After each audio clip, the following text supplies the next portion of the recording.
Siema, ja jestem Jakub, znany również jako Totstoszok i witam Was bardzo serdecznie w kolejnym materiale z serii Skok w przeszłość.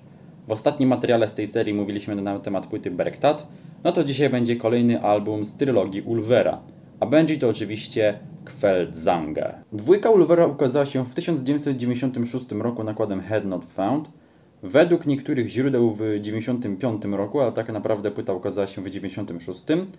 Skład zespołu na płycie następujący: Garm na wokalu, Howard na gitarze akustycznej i Ivari Klar na flecie i na perkusji. Jako gość na tej płycie pojawia się tu także Alf Gosk-Kyun-Lee, który gra na tej płycie na wiolonczeli. Album został nagrany w 1995 roku, podobnie jak Bergtat w Endless Lit Studio, a za produkcję odpowiadają Howard, Garm i Christian Romsu. A więc, na samym początku przypomnijmy pokrótce, czym było Bergtat. Bergtat to był album, który można sklasyfikować jako atmospheric folk black metal, bo z jednej strony było tam dużo elementów muzyki folkowej, ale z drugiej strony był to atmosferyczny, klimatyczny black metal. No i na Kveldzange zespół porzuca elementy muzyki metalowej, black metalowej, na rzecz muzyki całkowicie akustycznej, folkowej, głównie instrumentalnej. Dla niektórych raczej to nie jest zaskoczenie, ponieważ obecnie Ulver już nie jest kojarzony z muzyką metalową i tworzy obecnie współczesną muzykę elektroniczną, aczkolwiek to jeszcze nie ten okres. Kveldzange pochodzi jeszcze z czasów, kiedy to Ulver jak najbardziej grał muzykę związaną z folkiem i z black metalem. I właśnie na Kveldzange mamy muzykę całkowicie akustyczną, folkową i metalowe instrumentarium zostaje zastąpione przez instrumenty folkowe, takie jak gitary akustyczne, flety czy wiolonczela. Większość utworów na tej płycie to są utwory instrumentalne, aczkolwiek są też utwory, w których pojawia się wokal Garma. Dobrym przykładem jest otwierający płytę Esten for Zul och Westen for Moon. Naprawdę piękny utwór i jest po prostu niesamowity i niezwykle klimatyczny.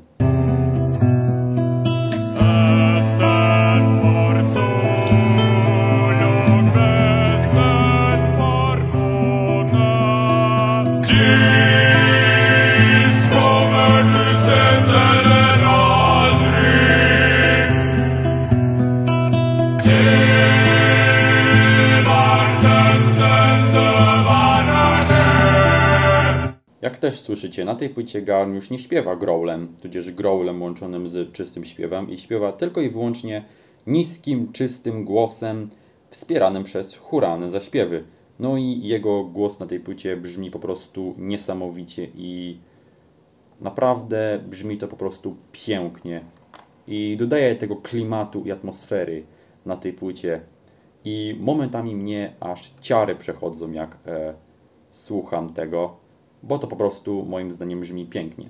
Uważam też, że samo brzmienie tych instrumentów na tej płycie też jest naprawdę dobre i to połączenie gitar akustycznych, fletu, wiolonczeli oraz instrumentów perkusyjnych, które też tutaj się pojawiają, aczkolwiek w mniejszości, wychodzi naprawdę dobrze i świetnie się tego moim zdaniem słucha.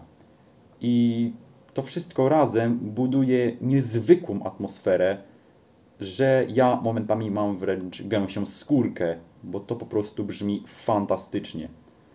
Doskonałym przykładem tego będzie mój chyba wręcz ulubiony kawałek na tej płycie, Clad in Nathan's Fogge. Naprawdę piękny numer, niezwykle klimatyczny, nic dodać, nic ująć.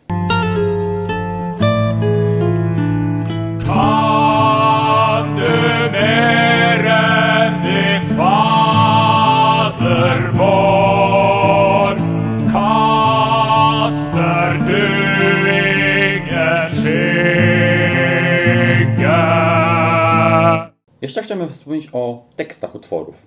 Tak jak wspomniałem w filmie o Bergtat, to teksty utworów na pierwszych 3 płytach Ulvera były napisane w dość specyficznym języku. W przypadku Bergtat był to archaiczno-duńsko-norweski, zaś jako język, w którym zostały napisane utwory na Kveldzange, podaje się staroduński. Jednak wedle tego co wiem, to w rzeczywistości jest to bardziej poetycki język norweski. Jest też tu sporo improwizacji, zwłaszcza jeśli chodzi o pisownię, żeby te teksty brzmiały właśnie bardziej jak starodawne języki skandynawskie. Teksty utworów ponownie dotyczą skandynawskich opowieści folkowych, podobnie jak na Bergtatt zresztą.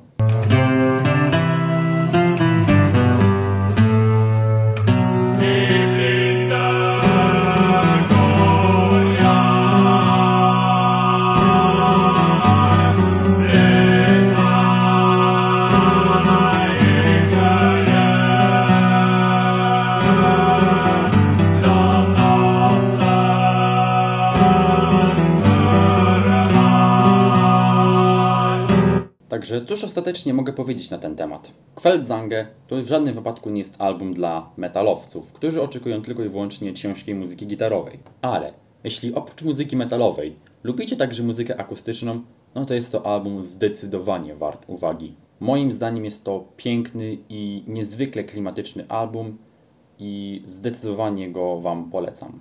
No i to by było na dzisiaj na tyle. Mam nadzieję, że Wam się odcinek spodobał. Jeśli tak, to zostawcie łapkę w górę, suba, napiszcie jakiś komentarz. I tyle. Widzimy się kolejnym razem. Trzymajcie się i do następnego razu. Cześć!